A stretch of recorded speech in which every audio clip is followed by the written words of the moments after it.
একটা মামলাও তো আপনাদের বিরুদ্ধে কোনোদিন হয় নাই। আপনি তো কোনোদিন কারাগারে যান নাই। শেখ হাসিনার বিরুদ্ধে, আওয়ামী লীগের বিরুদ্ধে বক্তব্য, সংগ্রাম, লড়াই নাসির উদ্দিন ভৌমিক করেছে। সবাই আজকে ঐক্যবদ্ধভাবে আগামী নির্বাচনে অংশগ্রহণ করেছে।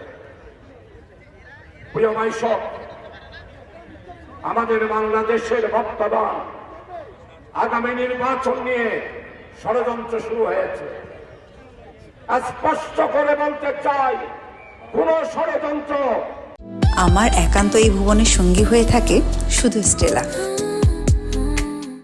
কাজে আসবে না। 12 তারিখ নির্বাচন হবে ইনশাআল্লাহ।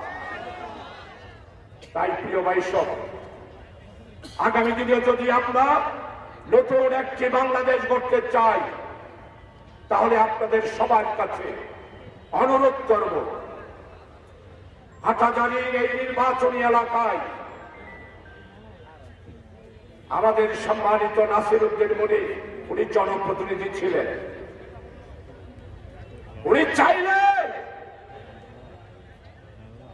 বাড়িঘর করতে পারতেন, টাকা পয়সা করতে পারতেন। দীর্ঘ প্রায় 2.5 বছর কারাগারে ছিলেন। মামলার পর মামলা, রিমান্ডের পর রিমান্ড।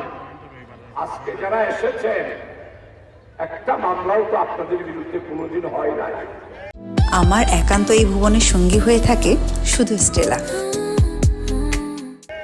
আপনি তো কোনোদিন কারাগারে যান নাই।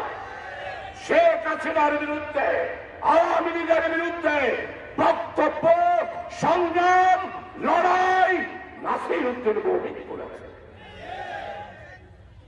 আজকে মামুনুল হক জননেতার নেতৃত্বে আগামী দিনে নাসির উদ্দিন মনিরকে আপনাদের হাটহাজারী সর্বস্তরের কৃষক, শ্রমিক, মেহনতি মানুষ, কামার, কোমর, জলযাত্রী, আমার এই দেশের রিক্সাওয়ালা, ঠেলাগাড়িওয়ালা, আমার শহীদ কাঠমিস্ত্রি, রাজমিস্ত্রি, এই দেশের ওলামায়ে হাজরাত সবার কাছে আহ্বান করব, আসুন আগামী 12 তারিখ আমার এলাকার মা বোন, বৃদ্ধ, তরুণ, যুবক, ছাত্র, মুরব্বী, আলেম ওলামা সবাই মিলে 12 তারিখ রিক্সা মার্কায় নাসির উদ্দিন মনিরকে এমপি হিসাবে নির্বাচিত করে আপনাদের সেবা করার জন্য রিক্সা মার্কায় ভোট দেওয়ার আহ্বান রেখে আপনাদের সবাইকে জাতির স্বার্থে গণভোটে মার্কায় ভোট দেওয়ার আহ্বান রেখে